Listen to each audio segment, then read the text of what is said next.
오늘은 창세기 7장 1절에서 8절까지인데 오늘 5절까지 한번 보겠습니다. 7장 1절에 여호와께서 노아에게 이르시되 노아 내 온 집은 방주로 들어가라. 이 시대에서 내가 내 앞에 의로움을 내가 보았습니다. 이렇게 방주로 들어가는 것은 예수 그리스도 안으로 들어가는 것입니다. 즉 진리 안으로 들어가는 것을 말씀하고 있는 것입니다. 요한복음 15장 4절에도 보겠습니다.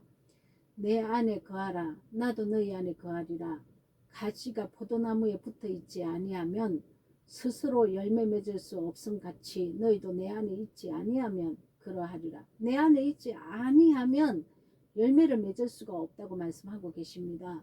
예수님 안에 있는 것은 무엇입니까? 진리와 함께 순종하고 있는 상태를 얘기하고 있는 것입니다. 자, 7장 2절 보겠습니다. 너는 모든 정결한 짐승은 암수 7씩 부정한 것은 암수 2씩을 내게로 데려오며. 자, 이것은 정결한 짐승 7과 부정한 짐승 2은 내 마음 안에 있는 두 역사를 얘기하고 있습니다. 두 마음이죠.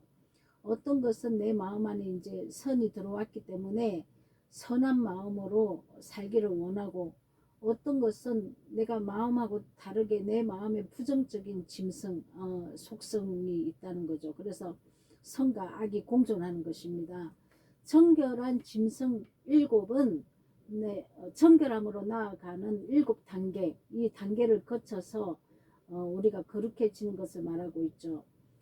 첫째 날부터, 창세기 첫째 날부터 7일 창조, 예수님 안에 완전히 안식될 때까지 완전한 안식에 들어가는 것을 말하고 있죠. 첫째 날부터 7일 창조가 되어야 한다는 것입니다.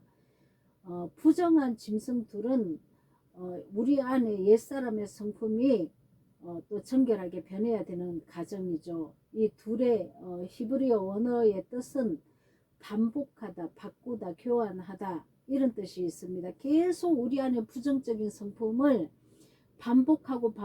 반복해서 바꾸어 나가야 한다는 것이죠. 탈바꿈을 해야 된다는 것입니다. 우리가 사단의 얼굴에서 하나님의 얼굴로 바뀌어야 된다는 것이죠. 하나님의 성품으로 반드시 바뀌어야 된다는 것입니다. 내 안에 부정적인 사단의 속성을 드러내야 한다는 것이죠. 그래서 악한 마음이 드러나야 내 안에 얼마나 이 부정적인 악한 마음이 있는지를 우리가 진리의 성령이 임해야만 볼 수 있기 때문에 성령이 오시면 죄를 드러냅니다. 그래서 우리가 계속 이 죄와 선과 악에 대해서 우리가 계속 죄를 알고 악을 알고 이걸 벗어버려야 된다는 것이죠. 그래서 우리가 첫째 날부터 완전한 7째 날까지 들어갈 때까지 우리가 하나님 손에서 붙들려서 창조가 되어 가야 한다는 것입니다. 옛사람의 성품을 새사람의 성품으로 바꿔 가야 되는 거죠. 악을 선으로 바꿔야 된다는 것입니다. 영의 부활은 내가 영이 죽었을 때 영이 죽어서 옛사람의 그 사단의 성품으로 살았기 때문에 내 안에 영이 죽어 있었던 것입니다. 생명의 말씀이 죽어 있었다는 것이죠. 그러나 예수님의 십자가 보혈의 그 은혜로 대속함을 받고 내가 예수님께 내 죄를 내가 지금까지 내가 죄인인 것을 고백하면, 그리고 내가 죄의 종로로 타고 죄만 짓고 살았다는 것을 고백하고 내 죄를 토설하면 예수님께서 내 죄를 대속하시고 진리의 성령이 내 마음 안에 오게 되어 있습니다. 하나님의 법이, 그 율법이 내 마음판에 새겨지는 것이죠. 이렇게 내 하나님의 법이 내 마음판에 심어지면 내가 율법을 완성해 나가는 것입니다. 사랑의 그 사람으로 다 이웃을 사랑하는 마음으로 완성해 나가야 되는 것이죠. 그래서 옛사람의 성품을 새사람의 성품으로 바꿔가는 과정이 첫째 날에서 7째 날까지 우리가 창조되어 가야 한다는 것이죠. 이때 필요한 것은 말씀이 비치면 내 안에 더러운 것이 드러나고 이 더러운 것을 진멸해 달라고 하나님께 기도가 올라가야 되는 것이죠. 그래서 하나님께서 첫째 날부터 저녁이 되고 아침이 되니 하나님 보시기에 좋았더라, 이렇게 말씀하고 계시는 것입니다. 저녁이라는 것은 어둠이지 않습니까? 어두움 상태라는 것은 죄가 있는 상태를 얘기를 합니다. 혼돈과 공허와 흑암의 상태인 것을 얘기를 하는 것이죠.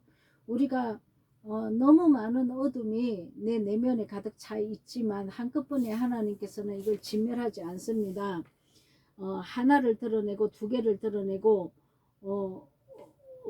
내가 이 탐욕이 있으면 탐욕을 드러내고 그리고 또 이 탐욕이 드러내지면 또 교만을 드러내고 이렇게 점차점차 하나님은 드러내신다는 것이죠. 한꺼번에 우리가 신의 성품에 이렇게 짠하고 만들어지지는 않습니다.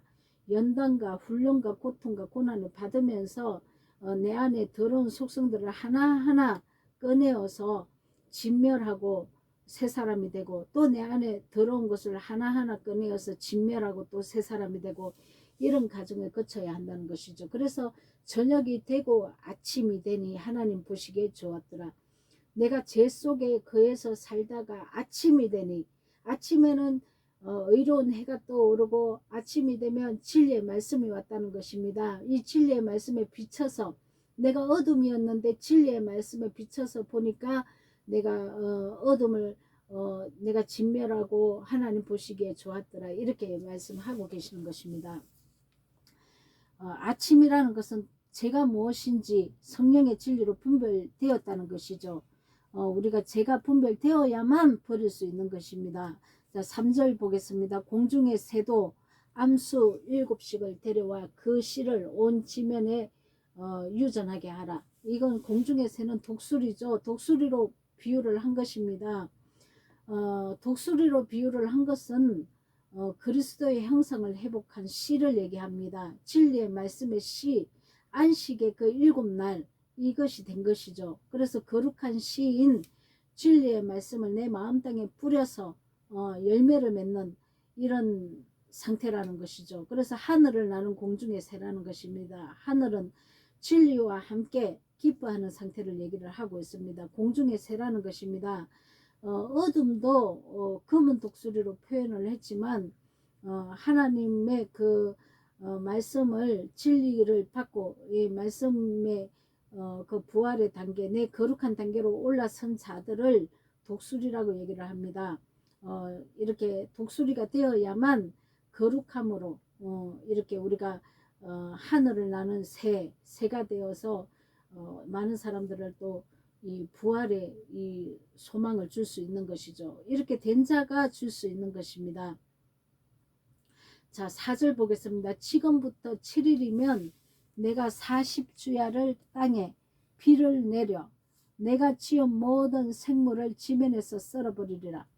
자, 40주야가 뭡니까? 고난의 수죠. 내 안에 더러운 것을 씻어내는 기간입니다.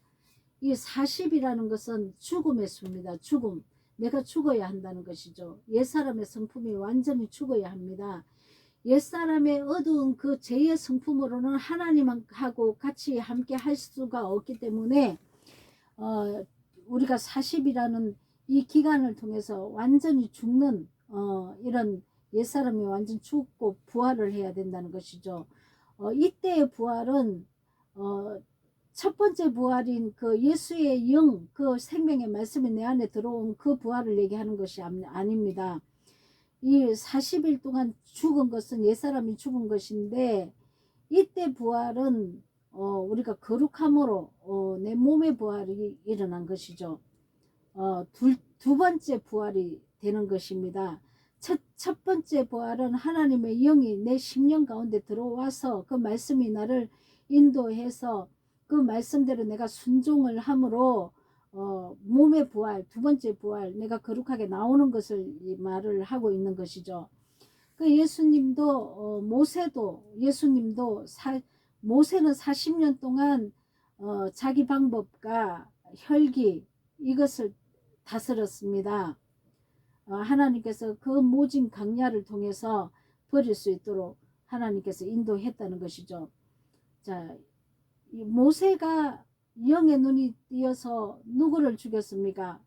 이스라엘 백성을 괴롭히는 애굽 사람을 죽이고 이스라엘 백성에게 갔는데 이스라엘 백성에게도 이렇게 함께 하지 못했습니다. 그래서 강야로 갔죠. 영의 진리의 영이 눈이 열리면 이스라엘 백성들이 애굽 사람들에게 엄청나게 환난과 고난을 당하고 있는 것을 알게 됩니다. 왜냐하면 애굽 속성으로 살 수 있도록 살게끔 이렇게 말씀을 가르치기 때문에 많은 사람들이 지금 영의 눈이 멀어서 애굽의 속성, 애굽의 방법대로 교회에 와서 신앙생활을 하고 있는 것이 보입니다. 모세가 이것을 본 것입니다. 그래서 애굽의 그 지도자, 애굽의 지도자를 죽인 것입니다. 왜냐하면 잘못 가르친다고 죽인 것이죠. 그런데 그래서 쫓기지 않습니까? 이 진리를 가진 자는 비진리를 가진 자에게 쫓기게 되어 있습니다. 그리고 이스라엘 백성에게 생명의 진리를 주려고 했더니 이스라엘 백성들은 너무 어려서 이거를 먹지를 못합니다. 그래서 모세가 강야로 쫓겨서 이제는 눈에 보이는 이스라엘 백성들이 지금 환난과 고난을 애굽 사람에게 당하고 있다는 것은 애굽의 영, 이 세상 축복으로 지금 이렇게 가리키는 자들에게 영혼이 지금 환난을 당하고 있는 상태를 알고 그들을 구해주기 위해서 갔지만 하나님은 이거를 허락하지 않습니다. 왜 그렇습니까? 진리를 알았지만 모세 자신이 연단을 받아야 하기 때문입니다. 자기 자신이 진리를 아는 거하고 내가 이 진리와 함께 만들어지는 거하고는 갭의 차이가 있다는 것이죠. 모세는 진리를 이때 알았습니다. 그래서 이스라엘 백성을 구하려고 애굽 사람을 쳐서 죽인 것이죠. 똑같습니다. 우리가 영으로 올라오면 교회들 모습이 다 보입니다. 애굽 사람의 그 속성으로 애굽 신앙을 하고 있는 것도 다 보이죠. 이스라엘 백성들이 그래서 이렇게 우리가 혈안이 돼서 이렇게 외치지만 아무도 듣지 않습니다. 오히려 핍박만 당하고 고난만 당하죠. 그런데 하나님께서는 모세 자신이 우리 자신이 완전히 내 방법과 내 혈기와 이 진리의 말씀으로 만들어지는 과정이 필히 있어야 되기 때문에 내가 먼저 연단을 받아야 한다는 것이죠. 아는 것으로는 할 수 없습니다. 내가 만들어지지 않고는 이 말씀을 낼 수가 없다는 것입니다. 말만 내놓고 내가 만들어지지 않았다면 나는 버림받는 것입니다. 우리가 반드시 진리가 내게 왔다면 이 말씀은 각자 본인에게 적용을 시켜야 됩니다. 그래서 본인이 만들어져서 진리로 하나가 되어서 사역을 해야 된다는 것이죠. 예수님도 40일 동안 광야에서 마귀의 시험을 받고 이겨내셨습니다. 성령이 임하면 내 안에 혈기와 정욕과 탐욕과 탐심이 완전히 죽어져야 한다는 것이죠. 그래서 성령 충만이 죽어야만 성령 충만이 임하는 것입니다. 내가 죽는 만큼 성령 진리가 충만해지는 것입니다. 이 성령 충만은 진리가 충만해지는 걸 말하고 있습니다. 내가 죽지 않고 성령 받아라 한다고 해서 이게 성령 받아지는 게 아닙니다. 그거는 거짓입니다. 여러분 우리가 거짓과 정말 참 진리를 분간을 해야 되는데 많은 사람이 이 육적 감각에 혼의 이 감정적인 것을 찾고 있다는 것이죠. 이거 아니지 않습니까? 진리는 나를 변화시킵니다. 예수님의 죽으심으로 성전의 휘장이 갈라져서 우리가 하나가 된 것 같이 내 자아가 죽어질 때 성령께서 우리 인격 안에 온전히 나타나는 것입니다. 노아가 5절에 보면 노아가 여호와께서 자기에게 명하신 대로 다 준행하였더라 이렇게 얘기를 합니다. 믿음은 항상 순종의 열매를 가져오게 됩니다. 그래서 내가 말씀이 믿어졌다면 그 말씀대로 살아내야 한다는 것이죠. 그걸 우리에게 주시는 은혜입니다. 말씀대로 살 수 있도록. 그래서 우리를 거룩하게 하셔서 영생에 이렇게 우리를 옮기시는 거죠. 저와 여러분도 노아와 같이 여호와께 명한 대로 다 그 법을 준행해야 됩니다. 그 법은 하나님을 사랑하면 반드시 이웃을 사랑하는 것으로 나타난다고 얘기를 하고 있습니다. 그래서 우리가 법을 그리스도의 율법을 준행하는 저와 여러분이 되시기를 예수 그리스도 이름으로 축원드립니다. 아멘.